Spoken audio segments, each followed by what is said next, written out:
दोस्तों शुरू करने से पहले डिस्क्लेमर की वीडियो सिर्फ और सिर्फ एजुकेशनल पर्पस के लिए है, इन्वेस्टमेंट एडवाइस नहीं है। तो वीडियो को देखकर आप सीख सकते हो और इन्फॉर्मेशन को ले सकते हो। बाकी से पहले एक वीडियो मैं आपको दे चुका हूं जिसमें 4 कंपनीज हमने डिस्कस किए जिनके स्टॉक्स के अंदर काफ़ी अच्छे रिवर्सल्स आए हैं और न्यूज़ है आज के मार्केट को लेकर, निफ्टी को लेकर, इजराइल को लेकर, जो आपके लिए काफ़ी इंपॉर्टेंट है। अगर आपने मिस कर दिया है तो आप इसको देख लेना।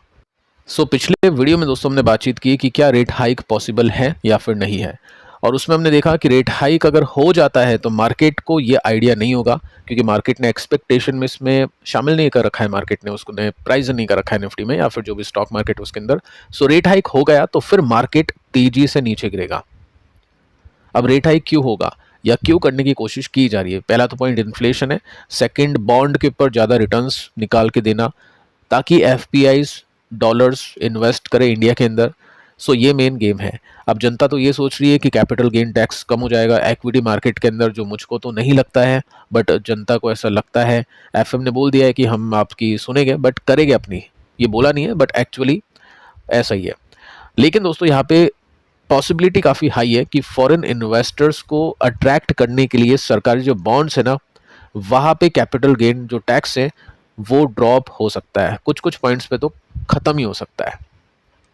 अब रीज़न क्या है इसके पीछे का आपको बताइए। अपन जो 7% का इंटरेस्ट पे करते हैं यूएस में, अगर वो 4 या 5% का है तो रुपीज़ डिक्लाइन करता है, तो 7% के जो रिटर्न है एफ के वो भी कम हो जाते हैं, प्लस उसके ऊपर एफ को टैक्स भी पे करना पड़ता है, और कम हो जाते हैं। तो अल्टीमेटली उतना ही एफ कमा पाती है जितना यूएस में कमा लेती है। तो इस वजह से जो बॉन्ड मार्केट है वहाँ से भी पैसा निकला है, और सरकार चाहती है कि अल्टीमेटली फोकस होना चाहिए डॉलर्स के ऊपर कि डॉलर इंडिया में कैसे आए। अब वो इक्विटी में आता है या बॉन्ड में आता है, वो कहीं भी आए, बॉन्ड में आएगा तो थोड़ा सा स्टेबल रहेगा, इक्विटी में आएगा तो अप्स एंड डाउन्स के साथ में आएगा। सरकार का जो मेन गेम अभी ये है कि कैसे हम कैपिटल गेन को कम करके या फिर हटा के फॉरेन इन्वेस्टर्स को इंडिया लेकर आए। यहाँ पे दोस्तों आप नोट कर सकते हैं, पहला जो पॉइंट है कैपिटल गेन टैक्स हटा देंगे, स्क्रैप कर देंगे 12.5% का लॉन्ग टर्म जो एफपीआईज के ऊपर लगता है। ठीक है, क्योंकि वो 12 महीने से आगे तक होल्ड करते हैं तो 12.5% का टैक्स उनको पे करना पड़ता है, ये हट जाएगा। ऐसे चांसेस है, अभी तक ऑफिशियल न्यूज़ नहीं है लेकिन हाई चांसेस है कि ये हो सकता है। साथ में आप देख सकते हैं कि यहाँ पे इंटरेस्ट इनकम जो उनको मिलती है उसके ऊपर भी जो टैक्स लगता है ना वो भी हट जाएगा। ठीक है, 20% का जो टैक्स लगता है वो भी हट जाएगा, एलिमिनेट करने की यहाँ पे बात कर रहे हैं। इसके बाद में आते हैं गोल क्या इनका, डेट मार्केट के अंदर इन्वेस्टर्स आए, फॉरेन इन्वेस्टमेंट हो, डॉलर्स आए बाहर से, जिससे रुपीस में स्ट्रेंथ आए, रुपीस वीक ना हो। आगे चलते हैं। अब देखो यहाँ पे हुआ क्या है, ये ऑफिशियल न्यूज़ नहीं है लेकिन ये ऑफिशियली हो सकता है अपने को सुनने को मिल जाए। न्यूज़ ये आती है कि कैबिनेट रिपोर्ट करता है अप्रूव्ड प्रपोजल, यानी 3 जून यानी कल कुछ मेजर लिए गए हैं और वो अप्रूव्ड हो चुके हैं, बट ऑफिशियल न्यूज़ आना भी बाकी है। अगर ऐसा भी हो जाता है तो वेल एंड गुड, डॉलर्स आएंगे इंडिया के अंदर और डेफिनेटली यहाँ पे रुपीज़ को काफ़ी हद तक स्ट्रेंथ मिल सकती है, क्योंकि शॉर्ट टर्म की जो टैक्टिक्स है वो तो लगा दिए कि बेच दो डॉलर को इंटरनेशनल मार्केट के अंदर, स्वैपिंग कर दो, बट उससे अल्टीमेटली 1-2% आप गिरा सकते हो, लेकिन उसके बाद में क्या होगा, यूएसडी वापस से स्ट्रांग हो जाएगा।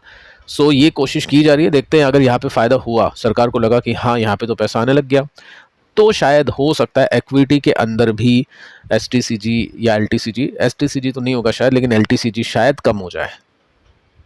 ठीक है, देखते हैं दोस्तों क्या होता है। बाकी इम्पैक्ट क्या होगा मार्केट के ऊपर, आप देख सकते हैं कैपिटल इनफ्लो आ सकता है बट ओवर टाइम बहुत ही जल्दी गेम चेंजर सिचुएशन ये साबित नहीं होगी, ऐसा मार्केट को लगता है। आपको क्या लगता है नीचे कमेंट कर सकते हैं।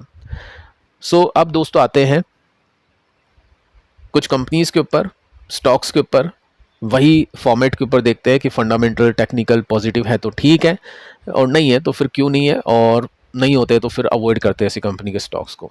सिखा रहा हूँ ऐसा कुछ नहीं है, आपको बाय सेल करना है, चीज़ों को देख लेते हैं। पिछले वीडियो के अंदर भी कुछ कंपनीज हमने देखी है, इसको भी देख लेते हैं।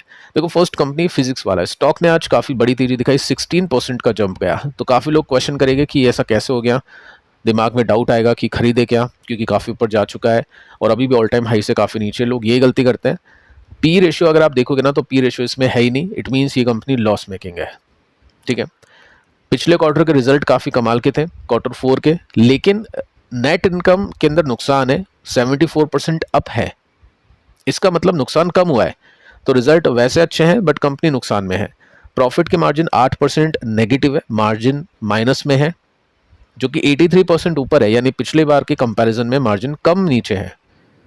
वैसे देखा जाए तो अच्छी बात है, बट प्रॉफिट में कंपनी अभी तक आई नहीं है। साथ में हम बीट एंड मिस को देखें तो यहाँ पे बीट आपको देखने को मिलेगा, तो फंडामेंटली कंपनी बीट कर चुकी है एस्टिमेट्स को। यस, अगर लॉस मेकिंग भी है तो क्या हो गया, फंडामेंटली हम इसको बीट मानेंगे। आगे चलते हैं। अब यहाँ पे देखिए दोस्तों, कुछ न्यूज़ आती है। फर्स्ट आप ये देख सकते हैं कि अगले कुछ क्वार्टर के लिए अच्छी न्यूज़ थी, फाइनेंशियल ईयर 27 के लिए कि 30% रेवेन्यू ग्रोथ अपन निकालेंगे। ठीक है, इसके बाद में आप देख सकते हैं कि यहाँ पे कल एक क्रैश हुआ था स्टॉक के प्राइस में, क्योंकि इंडिया कंज्यूमर प्रोटेक्शन अथॉरिटी ने फाइन किया फिजिक्स वाले के ऊपर कुछ लाख का। रियल रीज़न क्या है कि इनकी जो वेबसाइट है ना, उसके अंदर कुछ ना कुछ ऐसे डार्क एडवर्टीजमेंट है, जो एडवर्टीजमेंट नहीं होते हैं बट लगते हैं, और उसकी वजह से लोग अट्रैक्ट होके जो उनको कोर्स नहीं खरीदना चाहिए वो भी खरीद लेते हैं। तो ये गलत है, नेगेटिव, इसको हम इलीगल मार्केटिंग भी बोल सकते हैं, तब जाके यहाँ पे फाइन लिया है। ठीक है, तो कल तक स्टॉक के अंदर ये सीन था। आज 10:20 पे एक न्यूज़ आती है जिसमें आप देख सकते हैं कि, सबसे पहले मैं आपको इसका कॉन्टेक्स्ट समझा देता हूँ। फिजिक्स वाला क्या करता है, ये कोचिंग प्रोवाइड करता है स्टूडेंट्स को काफ़ी कम प्राइजेस में। वो कम प्राइजेस पहले थे जब यूट्यूब इनका था, अभी प्राइजेस बढ़ चुके हैं क्योंकि इन्वेस्टर्स को भी रिटर्न्स देने हैं, तो प्राइजेस बढ़ चुके हैं। तो ये क्या करते हैं, ये लोन भी देते हैं अपने स्टूडेंट्स को कि इतना महंगा अपना कोर्स है तो आप उसके लिए लोन ले लो, ठीक है, चुका देना आराम से। अब क्या होता है, कभी कभी स्टूडेंट्स नहीं चुका पाते हैं या फेल हो जाते हैं, तो नहीं चुका पाते हैं, तो इससे इनकी बैलेंस शीट खराब होती है फिजिक्स वाला की। अब कंपनी ने क्या किया, अब कंपनी ये सोच रही है कि अब हम लोन नहीं देंगे, अब हम टाई अप कर लेते हैं एनबीएफसीज के साथ में। वो एनबीएफसीज लोन देगी और हमको हमारा जो कोर्स का पैसा है वो मिल जाएगा, और रिस्क मैनेजमेंट एनबीएफसीज देखेंगे, उनका जो भी है जीएनपी नेट एनपीए वो बढ़ेगा बढ़ेगा जो भी हो, लेकिन हमारा कुछ नहीं जाएगा। तो ये चीज़ मार्केट को काफ़ी अच्छी लगी और इस वजह से स्टॉक के प्राइस में काफ़ी अच्छी तेजी देखने को मिली है। अब देखिए दोस्तों, पॉइंट ये है कि यस, फाइनेंशियली या फंडामेंटली कंपनी पॉजिटिव है, क्वार्टर ऑन क्वार्टर बेसिस पे मान सकते हैं। टेक्निकली नेगेटिव है क्योंकि ये जो रेसिस्टेंस है ये अभी तक क्रॉस नहीं हुआ है और स्टॉक लिस्टिंग के बाद से नीचे है, कोई भी ऑल टाइम हाई लगा नहीं है। तो ऐसी कंपनीज को बहुत ही कॉशियसली देखना चाहिए। सो जब तक ये लेवल ब्रेक नहीं होता, जब तक पॉजिटिव ये नहीं होगा, क्योंकि लॉस मेकिंग है और स्टॉक का जो ट्रेंड है वो भी डेफिनेटली नेगेटिव है फिलहाल। सो देखते हैं क्या होता है। तो इस तरह से आप कंपनी के स्टॉक को जज कर सकते हैं, जो भी स्टॉक बहुत तेज ऊपर जाता है। इसके बाद में और कुछ कंपनीज को देखते हैं। टीएम ज्वेलरी 14% का जंप है, 14 या 15% का जंप आज एक दिन में इसमें देखने को मिला है। अब ये तो आपको पता ही है, पिछले कुछ दिनों से अपन बात करें कि ये इंडिया की नंबर 1 ग्रोथ के हिसाब से अगर मैं बोलूँ अभी के समय जिसमें सबसे अच्छी ग्रोथ जा रही है नंबर्स के बेसिस पे, तो वो ये कंपनी है।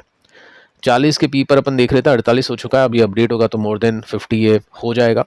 सो यहाँ पे हुआ क्या है, एक न्यूज़ आती है जिसमें कंपनी इन्फॉर्म करती है स्टॉक एक्सचेंज को कि हम एक्सपेंशन कर रहे हैं, हम 2 स्टोर्स ओपन कर रहे हैं। ये आप देख सकते हैं जगह के नेम्स, चेन्नई तमिलनाडु के अंदर हैं।